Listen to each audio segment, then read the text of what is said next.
upang maagapan ang kidnapping, piracy, smuggling at iba pang krimen na nagaganap sa karagatang sakop ng Zamboanga, Sibugay, isinusulong ngayon ng pamahalaang lalawigan na magkaroon ng floating station ang Philippine National Police o PNP at Armed Forces of the Philippines o AFP sa mga strategic coastal areas sa lalawigan. Kasabay nito ang pagbili ng mga malalakas na sasakyang pandagat.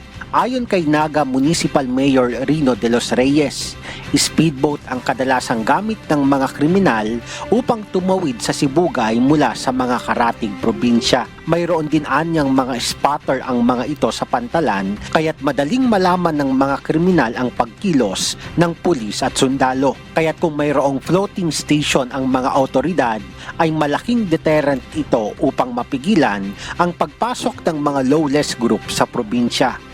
Malaking bagay yun para mag-alanganin yung papasok dito na mga lawless, lalo na sa kidnapping, si piracy, extortion, makatulong yun. Kasi per reports, yung mga lawless natin, may mga spotter na sila doon pa lang sa pantalan kung mga bangka natin manggagaling sa pantalan, malalaman na nila na papunta na tayo ng laot. So kailangan magkaroon tayo ng provincial-owned PNP or AFP floating compact nandun sa dagat.